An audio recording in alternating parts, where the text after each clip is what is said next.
This session focuses on Navjot Sawhney, who's the founder of the Washing Machine Project. And we'll be focusing on his journey so far in terms of the challenges and opportunities he's come across. And we'll be discussing essentially different elements related to his social enterprise, focusing on logistics as well as marketing and the different issues he's come across. So moving on to the actual presenters. So we have obviously the founder of the Washing Machine Project. We also have Dr. Manoj Dor, who is the Reader in Operations Management, and he's also a director of collaborative projects and outreach. And he'll be focusing on Navjot's issues relating to distribution channels, as well as how to target the bottom of the pyramid. We then have Dr. Anna Konhoto, who is the Reader in Marketing, and she also leads our marketing division at Brunel Business School. And she'll be focusing on sort of the technology-related issues related to Navjot, and also how to raise more funding, his social media presence, and so on. So let's now get started with our first presenter, Navjot. Just before we get started, I just wanted to remind you that we will be recording this session. So it will also be available on YouTube as well as the Brunel Hive website. So Navjot, would you like to start? Thank you, Gurdeep, and thank you to the Brunel Hive for inviting me. I hope this finds you well, happy and healthy. Yeah, my name is Nav. It means new in Punjabi. And if we go to the previous slide, I'll basically show you where this story started. And I was a graduate in the UK, and I joined Dyson. I was fed up of making vacuum cleaners for rich people. I took a sabbatical, and I quit my job and was making cook stoves in South India. There I met this lady on the right-hand side of the screen. She was my next door neighbor. I lived in the pink house, and her name was Devya. Devya became a good friend of mine, and you know, I promised her a manual washing machine after seeing this kind of daily burden that she was carrying out, and we've never looked back since. So in 2018, I registered the Washing Machine Project. We make manual washing machines that save time, water, and effort for people like Devya. And I think it's really Devya's promise and a promise to make Devya a washing machine that really has spurred on this enterprise. If we click to the next slide and the next one. So we take a very user-centered approach. We've traveled to 10 countries and interviewed over 600 families from refugee camps to rural areas and urban areas. We've found that this problem is disproportionately affecting women, with women using up to 40 litres, if not more, per hand wash cycle. I think the most important thing here is that, you know, from making this promise to Devya, my good friend, that, you know, wanted to work but didn't have the time because she was doing these daily activities.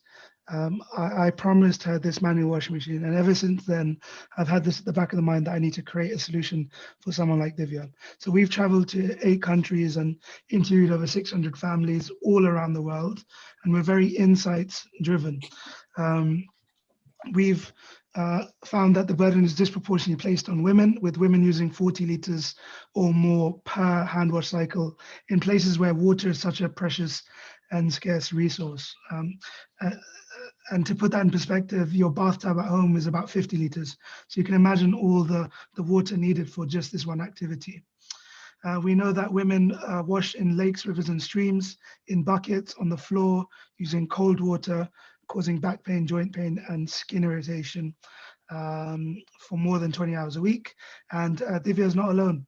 70% of the world live like this. So if we go to the next slide, please. So we piloted one of our innovations. It's actually called the Devya, and if you click next on this, you'll see that we actually save 75% of time and 50% of water compared to hand washing clothes. So it's a manual off-the-grid crank handle washing machine that has baffles inside the drum that agitate clothes like you do when you're using your hands to clean clothes quite effectively. So yeah, we have 50 of these washing machines that we've sent out to Iraq with the support of Oxfam. We've tested these machines, these Devyas they call them, on the basis of the inspiration behind the project. And some of these insights have been really, really interesting. So if you click the next slide, you'll see some of the insights that we've received. So in general, it's a good machine, it's innovative, it's fast to use, but there's things that we need to learn from our first pilot. You know, the wood is heavy. There's still social barriers such as, you know, my husband wants me to wash by hand. You know, some people have used these washing machines as water storage, and you know, there's another indication that people want to be sitting down whilst using this. So we use all of these insights that we get from the pilots into our next design. So if you click the next slide, this is some of the research that we conducted.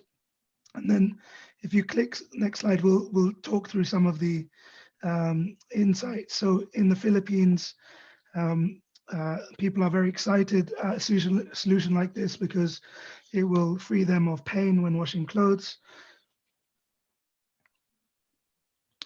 In Papua New Guinea, it's a very shared activity, so people will go to the river together to wash clothes. In Cameroon, it's actually washing clothes is an occupation, so they wash clothes by hands for 8 hours a day, 6 days a week. So we want to grow our insights into our users' behaviors, and we want to become the go-to organization around the world when it comes to hand washing clothes. So this is Devya II. It's taking all the insights that we got from Devya I and putting them into a design. So you're sitting down whilst you're using it. You can use it by hand and foot, and it's a drum in a drum. So it has that spin dry mechanism, as well as a flywheel similar to the bike that you have at home. And if you click next, the Vivia III, we're calling it, will have innovative detergent dispensers, and we're looking at, you know, what's the optimized detergent formulation for an innovation like ours. And we're speaking to some of the biggest brands in the world today to help us on that journey. From our research, we are the only enterprise in the world today looking at this problem from a humanitarian point of view. There are other manual washing machines out there, but they have a low drum capacity for a very high water consumption. They're also quite expensive. And our solution, where possible, we're trying to use off-the-shelf components. So if something breaks, they can fix it straight away. So in our Iraq pilot that we did with Oxfam, we actually trained mechanics on the ground to fix the washing machine if it breaks. So we think we're quite unique in this sense of the manual washing space.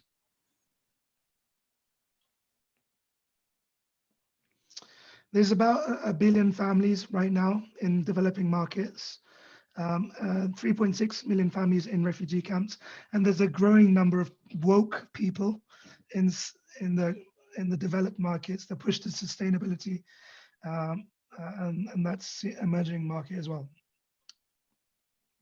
Our initial focus is in Iraq, but we've had orders from 3 countries right now and counting, and we're really excited for the future. So in terms of penetration, we're leveraging all of our contacts and connections in refugee camps, piloting with Oxfam, Care International, Plan International. There's some great organizations that are helping us. And then, by next year, we want to, if you click the next, you'll see that we want to, reach that large developing market in India, Pakistan, Nigeria, Indonesia, and places like that. So in terms of our engineering plan to launch, we're on this very steep learning curve right now. So we have 62 machines to make by July, Vivia IIs.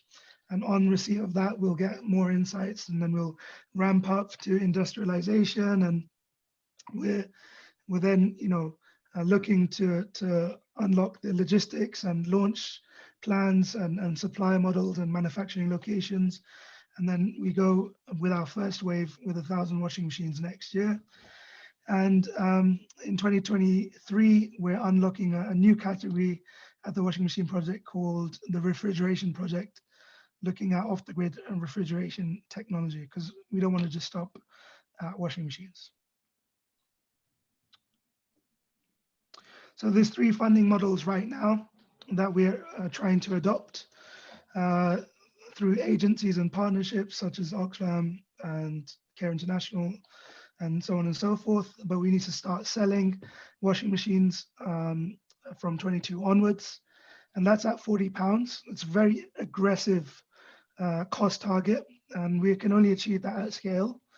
And that's on some of the research that we did on the buying power of women living in poverty.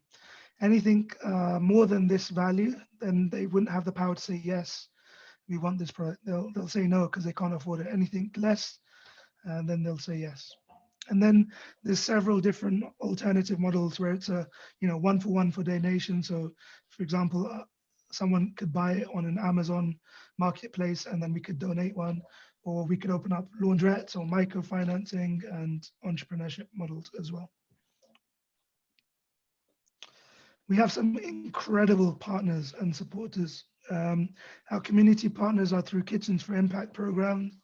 We're actually talking to the likes of Whirlpool and AEG for a 1-for-1 approach. So they sell an electric washing machine and we donate a washing machine.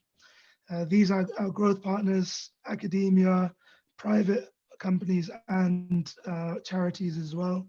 And our principal partners are Electro Components, and they've actually funded the Washing Machine Project Foundation for the next 3 years to the tune of about £1.2 million. So really exciting time. Believe it or not, guys, up until now, we have been a volunteer-led project. We've benefited from 6,000 hours of pro bono support from all around the world. And people really love the Washing Machine Project mission. They come from great academic institutions, some really incredible companies as well around the world. We've also had, registered the Washing Machine Project Foundation. It's our charitable arm, and I'm really excited to announce to you today that we have just been awarded a charity registration. So that's a really exciting time, because that really helps push our sustainable development goals that we're trying to work towards, and unlocks a whole different area of partnerships and charitable donations, as well as fundraising activities. So these are the trustees of the foundation, incredible people with tons and tons and tons of experience, not to mention skilled in charity, academia, and private companies. These guys have over 30 years of experience in the industries that we're trying to work in. We've been lucky enough to be featured in some of the largest news outlets around the world. We've had about 3 million hits in our news articles, and that's us on BBC National News. And If you click the next one, you'll see an upside down video of Devya reading one of our articles that she was in. She was very embarrassed, but also very proud of how far we've come over the last 2 years. So in terms of the impact, I mean, the formatting is a bit off here, but fundamentally we're going to be distributing 7,700 washing machines by 2023, growing in countries on countries, and unlocking the distribution channel in 2023 as it grows more and more. And so that's split between partnerships and distribution channels. And the most important thing is the impact. We hope to save way more than 1 million liters of water. We want to give back 750 hours annually to people like Devya, and we want to impact over 100,000 people by 2023. So I think, I just wanted to finish on this slide, and I'll welcome conversation. But fundamentally, we're in the business of making impact. It's very surreal for me to be here talking about the washing machine project, because all I wanted to do was make a washing machine for Devya. So here we are right now, and I urge whoever this presentation has touched, please reach out and carry on the conversation. And if you can support, please do. Thank you very much for that presentation, Navjot. Just to let everyone know, if you do have any questions, can I please ask you to post them in the Q&A section later on, and then we will just have our academic panel now in terms of their presentations, and then after that we will open up for Q&A. So I'm going to pass it on to Dr. Manoj Dora now.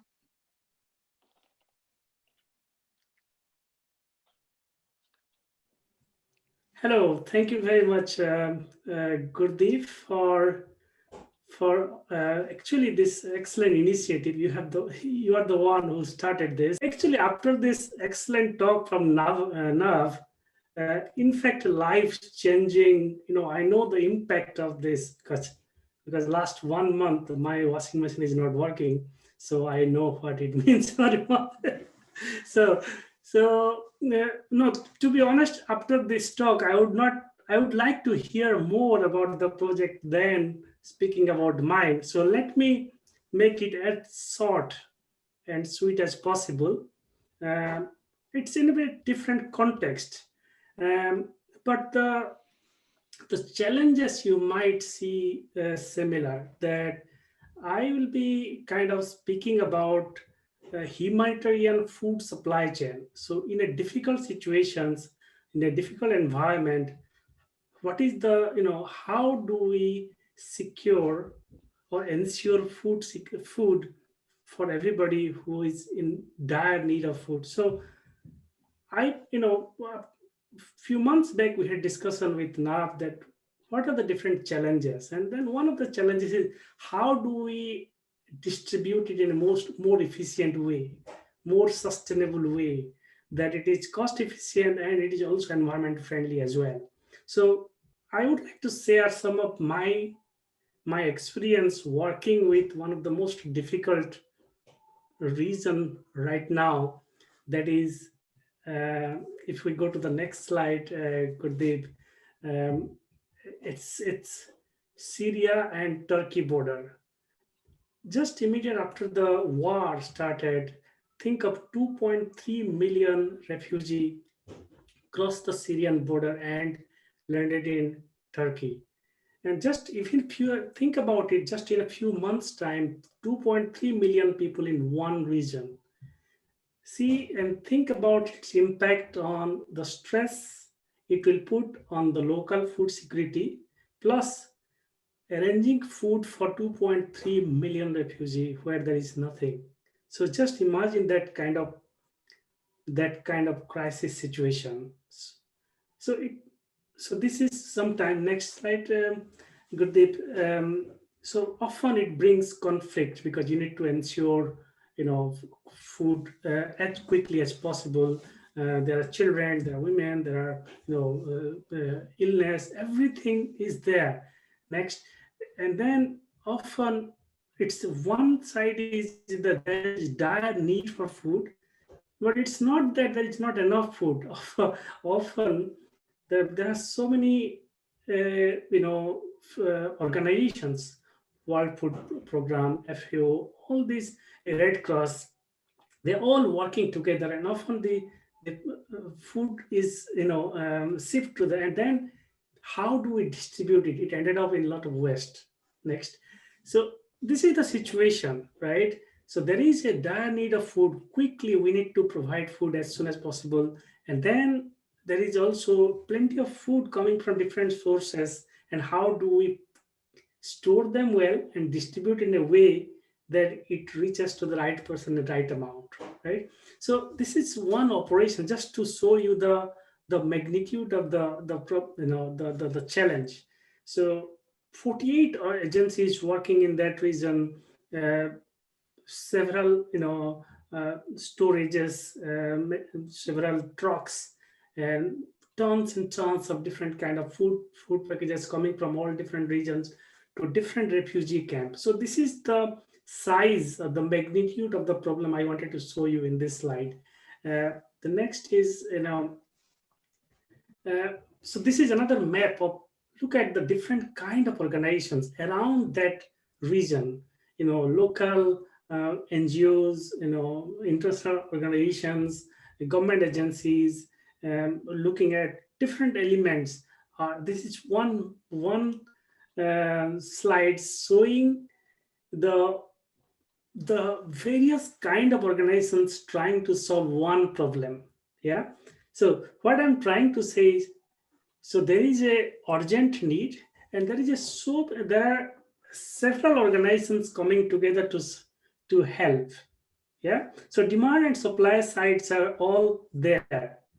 The biggest challenge here is how do we do it in a more collaborative way, more synchronized way, that there will be no waste and there will be a proper communication. Yeah. So that was the challenge. If we go to the next one, which involves several different elements, which some of them now you can relate. When we look for this supply chain, we look for procurement, warehousing, transportation, fleet management. In case of food, may not be not for the washing machine, you need a cold chain, you need distribution channel. How do you monitor this evaluation? So all these elements are there. Next, Gurdeep. So how do we deal with them? So we come up with a kind of framework. How do we address this challenge? Next, and the next framework is first look at different elements of humanitarian operations, which is unpredictable. It has very short lead time, life at stake, and lack of resources. Then another side, the food supply chain, which is perishable, quickly it can get damaged.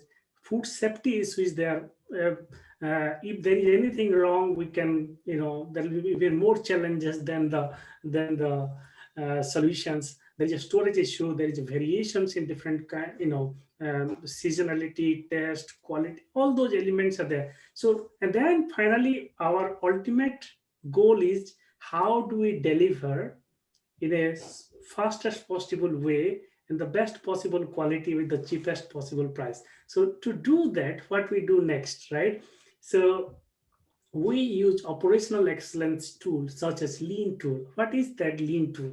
Yeah, how lean, we actually brought it from the concept of Toyota. Toyota used lean principle or Toyota production system, they say, to improve their production process. And they started after the World War, and to think about that, competing with all these big giants of automakers, they became number one in 2010 by using these lean tools, right? Next, so what did we do? Let me give you a few examples of what are the specific thing.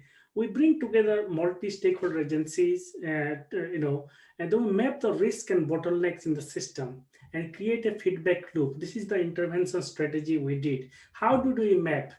Gurdeep, if we go next. So this is one example of mapping the value stream. So where do we, procure all the different food products? Where do we store? How long it stays? Which are the distribution locations, and who distributes? So all these elements are mapped in this, including time, quantity, quality. Every elements are mapped so that we exactly know where are the bottlenecks. Yeah, which locations need more, which locations need less, how many resources you need. So this really complex mapping we do using all these different multi-stakeholder agencies. Next, and then what happens based on this mapping, we mapped which are the different locations, which are critical, which are not, and so that accordingly you will distribute your resources. Next, another look at this is one example of in the storage locations, which place are most used and which place are less used in terms of storage capacity. This is also one mapping activity you do, which will be helping you to efficiently deliver your food product to the right person. So next. So all this mapping activity could have these few interesting impacts. One, the stakeholders could able to deliver the product better through better routing. Next, there will be less food waste because we exactly know how much food is needed in which refugee camps, what is the population of the refugee camp. All these informations came together, so less storage was needed as well. And the last one is it all has a significant cost reduction. So in a nutshell, actually this is one example of how using lean management tool we could able to reduce the distribution cost, yeah, and able to achieve a very strong humanitarian cause. I hope this small case study from our work in Turkey point out few solutions towards how we can strategize around humanitarian supply chain. Thank you. I'll be happy to have any questions later on after we finish our talk. Thank you. Thank you very much for those insights from the humanitarian food supply chain, Manoj. Thank you very much for that. We're now going to move on to our last presenter, Dr. Anna Konoto. And after that, we'll open up for any questions that the attendees might have. Anna, if you would like to go ahead, please. Thank you, Gurdip, and lovely to hear about your work in Turkey, Manoj. It's impressive. So I'm a reader in marketing. So my presentation here will focus on understanding the market that the washing project is serving. And my key message here is that we need to have a broad view of what is the market that we are serving, and therefore what are the needs and how can we tap into this potential. So what we've been hearing so far in the presentation is that NAV is serving a very specific part of the market that we call the tier 4 or the bottom of the pyramid. So the bottom of the pyramid, it's very appealing for marketers because there are 4 billion people there. So it's a huge market. The problem is that these they live on less than on average around $8 per day, right? So which is really, really challenging if you want to produce a product and want to sell a product. So Nav was mentioning that 40 pounds was the absolute maximum we could charge for these, which is, if you think about this, it's a huge investment. If you think about that as a proportion of income, it's even more of an investment than for us to buy a house, for instance, to get a mortgage. It's a huge investment. Now, having said that, and of course, within these 4 billion people, there are 1 billion who are considered destitute, people who live in refugee camps and were at the bottom of the pyramid. Having said that, this is a very appealing market. It's not only huge, but it is underserved. So there is a lot of opportunity to sell stuff or services, that they are underserved. So if we can do something, we have a big market there. It allows for radical innovation. It's a place where, because there is so little, we can try completely different things. We don't have to worry about what else is doing in the competitors, it's easy to do something really new. And then the other idea is that if we move in early, we can avoid competitors, because the margins are so low that if we are the first ones to get there, actually we can get the whole cake for us. So to sum up. So the next one, then the thing, so when we approach this kind of market, we usually need to consider 6 A's. And this is, we need to look at this holistically. This is not a case of first is or that. We need to look at all of them together. So the first one will be the issue of availability, which is what my colleague Manoj was talking about. So how do we get the product there to start with, right? When sometimes most of these countries, they don't have roads, they have limited electricity, they don't have internet, or the storage, and so on. So this is the big challenge. How do we get the product, even if we have a great product at a great price, how do we distribute and make it available? I've been doing some work with this company that does some online teaching services, which is great, except that in many of the markets they serve, because the schools have 3 hours of electricity a day. So how are you going to serve all the students and all the needs when they have this challenge? So the other is, that we need to consider, then it's of course, for instance, how can we engage the locals to help us distribute this product? So you were talking about maybe creating some laundrettes. This is a brilliant idea. It's something that the Danone group did in Soweto, for instance.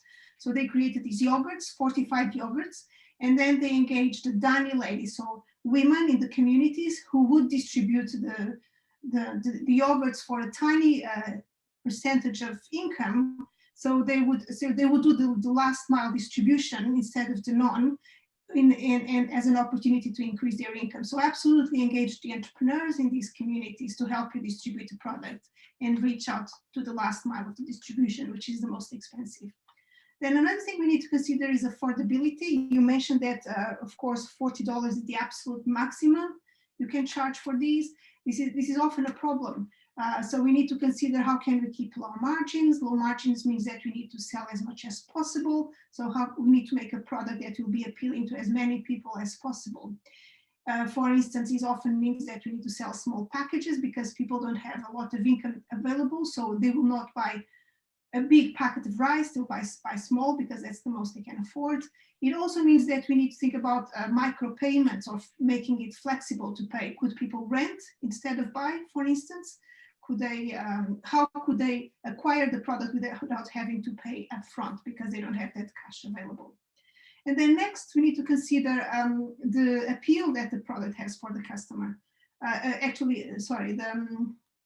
The appeal that, what are the barriers to using the product and how can we make it more appealing? So for instance, I know there is for my, the company I was mentioning, the barriers with electricity, how can you, that I was mentioning earlier, but for instance, for others, it could be reading. When Citibank entered India, many of the customers, they couldn't read, right? So if they were trying to use the ATMs, how would they choose the option? So they used biometrics, they used pictures in the interfaces, and they didn't have minimum account balance. So think about the barriers to using your product and how could you overcome that? And we need to think not just in terms of value for money, but also high is the self-esteem, because even though these customers are at the bottom of the pyramid, they still have emotional needs. They still need to feel winners. They still need to feel happy or good parents or whatever it is. I know that in India, for instance, there was a campaign, I don't know if it was Oxfam in India, but where they, instead of they targeting men, so India has a problem that many houses don't have toilets. Now women sometimes they get attacked when they try to go to the toilet in the fields. So they targeted the campaign to men that if you wanted to be good marriage material, you should have a house with a bathroom, right? So maybe you need a campaign targeting men if they are the ones who are creating barriers to buying these machines. So understanding what are the barriers, how to overcome them, and look beyond the value for money. Think also in terms of the emotional angle that we have as consumers. Then in terms of adaptability, we may have to adapt the product to the local needs. You mentioned that some people were storing water in the machines. This is a similar problem that Haier had in China. They realized they had a washing machine and people were using it to wash vegetables. So they even noticed some people using the machine to make cheese. So what did they do? They decided to create a machine that could have multi-purpose. So maybe it's fine if the people, you need to think about what are the other multi-purposes of your machine. I know if this was in the Western world, you'd make it connected maybe to a rowing machine or a treadmill that people could exercise at the same time. But think about what are the multi-purposes of your product for your market. And then finally, how can we create awareness, right? In many of these countries, because they don't have television, because many people can't read, we need to use very visual displays of the product. We need to use billboards, for instance. There is no point in writing pieces, and especially we need to demonstrate how to use the product. And here, word of mouth works best. This is what Industry and Liver found when they were launching in India. They engage ambassadors that will demonstrate how to use the product to their friends. So, but this is, if we think about focusing on this specific market, and remember my message is to think broadly about the market. So in the next slide, so I want you to look beyond this. Don't think just of Devya as and people like Devya as your customer. Think about who else could be using your product. Who else who needs a machine but doesn't have or doesn't want an electric washing machine, right? So you mentioned the woke customers, that's fine. But could also be people who don't want to have a machine, or maybe Manoj said this machine was broken. So maybe you could have a network of people could rent your machine for a month if they're going camping, or if they are home and it's broken, or if whatever it is, or if they want to trial something. So think about who else would appreciate a small machine that doesn't waste a lot of water, and it's good for the environment. So we think maybe beyond the Devyas of the world, as many as they be. So next, then, so there are, this is not new. So if you think about an airline, for instance, the core of airlines are business customers. They are the ones who need to fly. But if you only focus on business customers, it's not viable. So airlines expanded to attract the leisure segment, right? The leisure segment actually subsidizes the business segment. If you didn't have leisure customers, the business tickets would be even more expensive. So to make it possible, you also serve this other segment. It's the same with Black & Decker, right? Who needs Black & Decker are the handyman. Sorry, I can think of the word now. But of course, you can serve the other market with people that want to do these things at home, right? They wouldn't use it all the time. They don't need it, but it's good to have if you can make it affordable and appealing. And then in the next slide, we see some examples of this being done in the humanitarian segment. So you have Bright. This is a Norwegian company that makes lights, camping lights, and then they launched into the solar powered camping. They make this for festivals and campers. It's lights, it's things to charge mobile phones and so on. And then they also have this lamp, which is recommended, used by the UN in refugee camps, right? So there is no problem in serving both the commercial market and the humanitarian market. You should absolutely look for these synergies. Another example is Gandhi's. They make these flip-flops, very stylish flip-flops used in Hollywood, but then they are also to have these orphanages and supply these flip-flops to Sri Lanka, for instance. And then, of course, you also have Lifebuoy. This is a brand of soap, which sells in many markets, bottom of the pyramid and not so bottom of the pyramid. What are the benefits of doing so? Well, in the next slide, we see some of the benefits here. You get economies of scale, which allows you to make it cheaper to produce. You also have economies of scope, which means that the basic cost is the same. You just need to change the color or something of doing the product. And this allows you to have profit, which then allows, in some segments, it allows you to fund the others eventually to break even. There are some challenges. These segments have different needs, right? Just like business travelers and the leisure travelers, they have slightly different needs. So we need to make sure we find something that addresses both. There is the danger of product arbitrage. This is if I buy your washing machine in Iraq, and then I sell it in London for 10. Imagine that you sell it in Iraq for $40 and you sell it in London for $400. I can both go to Iraq, buy old machines and sell it in London for $100. So you need to make it not possible for the product to be sold in the two markets. These could be very different colors or very different sizes or things like that are different. And then this could have some impact in terms of brand perceptions. You see, for instance, in these drills, power drills, builders do not want to be seen with a Black & Decker because they think this is for amateurs. So you see that the product looks very different. It looks more sturdy, it has completely different colors, it even has a completely different name so that it's appealing for the other segment. So it does require that. Then next slide. So, but I would like to encourage you now to think even more broadly about the market. It's not just Devya and the Manoj when his washing machine breaks. It's also the volunteers. You mentioned you have a lot of volunteers. Why are volunteers important? Because they give you new ideas and they cut on costs, right? So let's think about the needs and how to attract volunteers. Next one. So why do people volunteer? Well, I'm sure you know this. Some people volunteer because they feel it's important for them. It's an innate need. Some it's because of a social, sometimes they just want to get experience that they can use at a time as elsewhere, or they want to have a social benefit. So there are many different reasons we need to understand, of course, but what is more important than that is how do they choose the charity to support, right? Next slide, Gurdeep.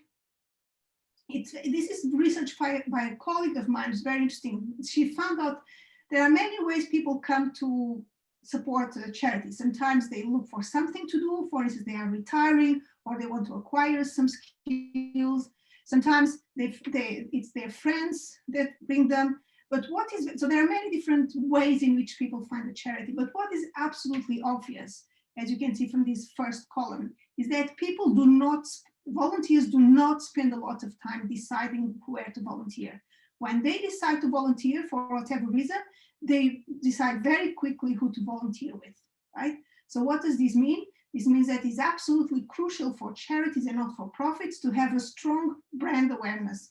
It's very important that volunteers know about you, so that when they decide to volunteer, you are their first choice. So, so word of mouth becomes important, and the story of the brand becomes very important as well. In the next slide, I give some examples. For instance, when you communicate about your charity in social media and so on, you think very carefully what is the story that you're telling. And the story will vary. In the left-hand side, for instance, we see the brand message story from brands that chart, for instance, so animals, Battersea dogs, and things like that, right? The story is about the charity, when the charity started and what we do. Whereas if you see on the right-hand side, charity starting, so cancer relief, Macmillan, the story is all about the characters, the people behind what the charity does, right? So in your case, I think that your story needs to be about the Devyas of the world. What's happening to them? Who are they? What are they achieving? What are they achieving because of what you do? So we know some of these people are extremely talented because you freed up their time and you help them health-wise. What did they go on to achieve? Did they launch a business? Did they save something? Did they make an important scientific discovery because you helped them? So tell the story of your characters. Make sure you're known so then people will join you. Likewise, the market is even broader than the volunteers. I think we also need to consider in our market, Gurdeep, another of the customers you need to think about is your corporate sponsors. So you mentioned that that's an important part of your funding. So again, we need to think about what do sponsors want? How can I attract their attention? Gurdeep. So for sponsors, for these corporates, this is a deal, okay? This is not a charitable donation. They don't care about the Devyas. They just care about how your business, how your charity will bring them revenue or will help their branding, or maybe some perks, which sometimes they get free attending events or free samples of something. Sometimes the benefit could be access to talent. So for instance, the volunteers you have developing the machine, maybe there are some engineering potential there that they could tap into, or maybe some IP. Maybe they can develop something that then test this technology in the very, so that's where you see here the radical innovation. Maybe the radical innovation that you managed to achieve that they can benefit. So think about what is it? It's a business deal, it's a trade-off. What is it that they could get from you? And then how can you convince them? So next, they really, funny enough, most companies are more likely to donate if their competitors are doing so already. So make a lot of noise about who else is funding you, who else is helping you, and what, or even even if they're not helping you, if you are trying to secure funding from a hotel, look what the other hotels are sponsoring and say, look, all your competitors are doing some charity except you. I'm giving you the opportunity to plug this gap here, okay? So think about what that, and then finally, and you do the same with the media and all the others. What do they want? They are all your customers. They're all part of your market. What is it that they need, and how can you provide the solution? And I think that's my final slide, right? Gurdeep? Yes, so think broadly about markets. That will be my bottom message. And I think we have some questions. Thank you very much for those insights, Anna, about the segmentation, targeting, and positioning process, as well as how to attract volunteers. Thank you very much. Okay, so I'm just going to stop sharing the slides so we can take some questions. Or some thoughts from Nav as well, if you want. But I think there is a question here from, there was a question here from Nav for you. It says, what about infrastructure? You know, great story, but what are the challenges in terms of waters, powder, drainage, and so on? Yeah, and yeah, wow. Sorry, Anna and Manoj, your insights have been so interesting. I'm sorry for the other 25 people that have been attending, because I feel like I've just absorbed so much and I've learned so much from this already. So thank you for that. And an answer to that question, which is a really good question. And I think it's really important to consider what the existing washing habits are right now. And this question is from Finton. So from our perspective, the way that they get water and the way that they get soap and powder doesn't change. The way that they drain that water, the wastewater, will change, because we have a very low-tech microplastic filter on our washing machine, which means that at least microplastics will be filtered. Otherwise, it would just go into the system, the ecosystem. One of the piece of feedback that we've got from a lot of the agencies that we're working with is, what do you do with the grey water? How can you use that grey water to, wash yourself with, or, water your plants with and use for agriculture and things like that. So that's something that we're really, really closely looking at. But I think it's a valid point, which is, the complete life cycle, like the process of it, of getting the water to disposing the water and everything in between, is something that we're looking at very closely.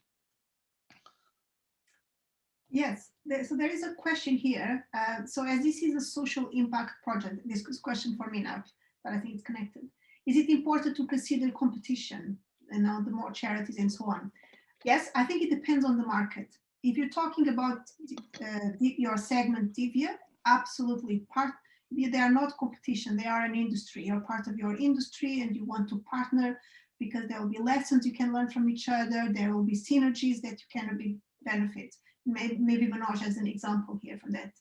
But if we think in terms of the volunteers, then the other charities are your competitors, because people have only so many hours that they can give. So you want to make sure that they are aware of you and they want to work with you more than the others, right? And the same with funders, they are your competitors, but not in terms of the DBS. They are your partners. That's my view. Just before I forget, remember when we talk about the uses of the machine, maybe you could try and think about using it as a generator of electricity to charge mobile phones, for instance, when people are cranking. They always think about multi-purpose idea. Sorry. Yeah, I think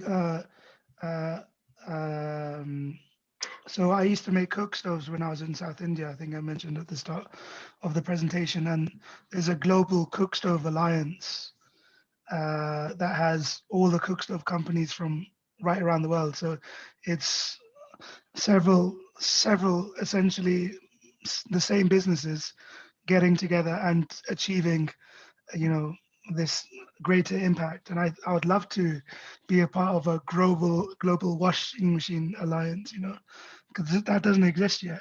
And we welcome competition, because this is a billion family market. It's not going to take the washing machine project to solve everyone's issues. Maybe Manoj, I don't know if Manoj wants to say something about.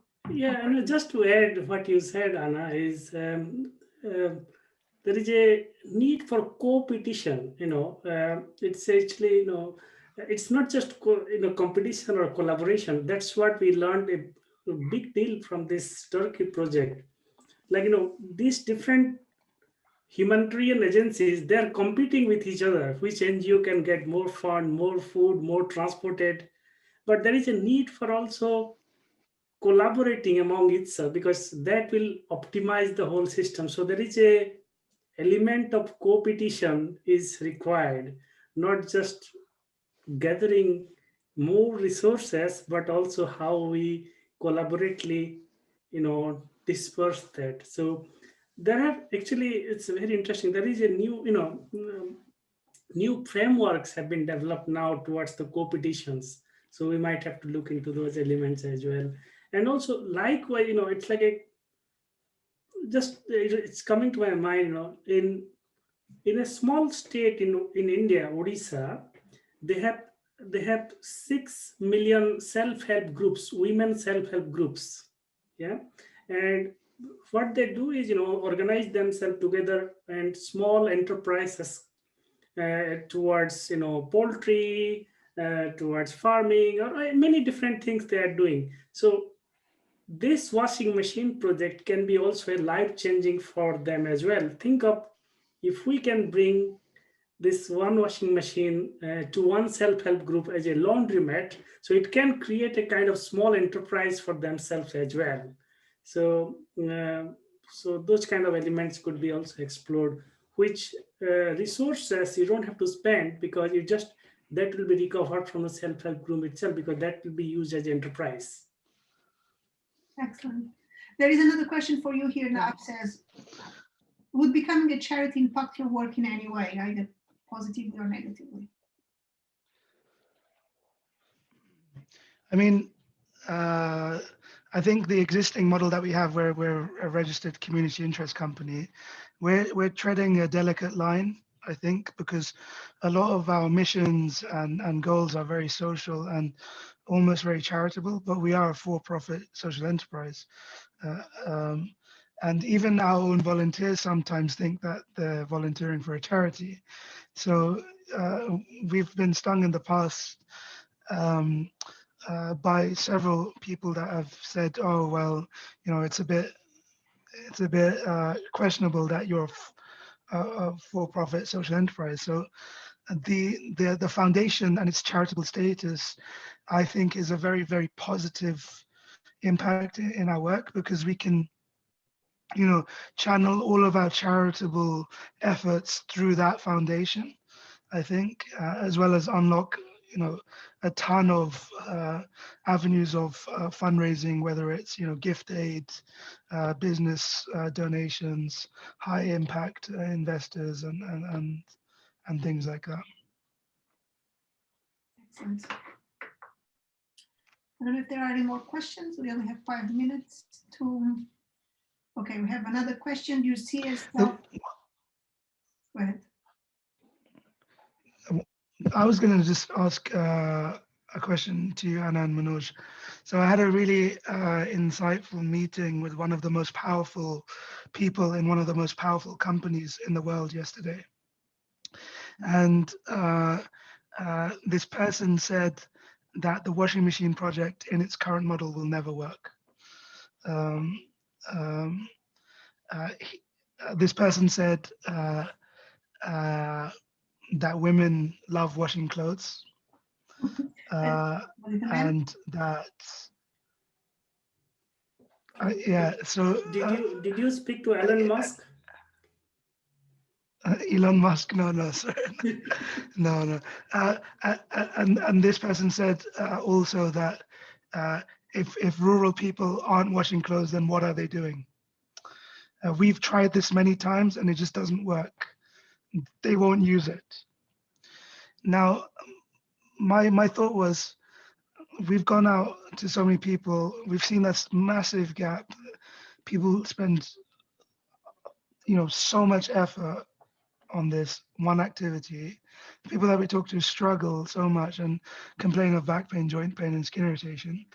What is this gap? Why aren't people adopting it? Why aren't people in rural areas using things like this? And why are the people at the top, not seeing any value in these markets that they already have a massive presence in? Okay, so there's actually a related question here. Somebody saying, what about where washing the clothes is their only job? And I think it's, again, that's why you need to look at these, not just, you need to look at the hedonic reasons. And that's two things. One, you think, yes, if it's washing clothes is their only job, how much more money could they be doing if they could wash a lot more clothes, for instance, right? Or how could they become much more profitable per hour and then use the time to do something else? But then links to what I was saying about telling the story. That's why you need the story. You need to find out what Devya's and the others gained from using your machine. Was it they went on and studied? They went on and started another business? Did they went on and discovered a new drug? What is it? Find the story of people, what they can do when they're not washing clothes, or how much money it's saving in whatever, because they're not washing clothes, they're not getting ill, how much money they're saving, and so on. And that's why storytelling is so important for charities, because we cannot see the other challenges, so we need to be told through stories, I think. Yeah, just to add to what you said, Anna, that the growth rate of washing machine sales in India it's threefold every year. The reason why it's earlier, now in the West, almost everybody has washing machine, right? If not, you have access to laundromat. In India, it is not the case. Yeah, only 1 or 2% people have washing machine in India. So just with 1 billion people, more than 1 billion people. So with higher income, and this is a simple economics, opportunity cost, your time get expensive, and then you need to, you need these tools which can do all the jobs which we used to do. So my mother never had, washing machine. But now I bought one. It changed her life. That's the thing. So it's with the high growing income, that will change dramatically, because this is a huge tool which right away. So yes, so there is a suggestion here from I think we're losing Manoj, right? Putting machine. So that's what I just wanted to say. There's a suggestion here to look at what the shampoo and washing powder companies are doing in these countries to create the need for their products. Right. So. Yeah, already on it. Yes. I think we're reaching the end of our time, isn't it? So, yeah. Yeah, this is. I feel like we could go on for another couple of hours, but maybe next time. Yeah.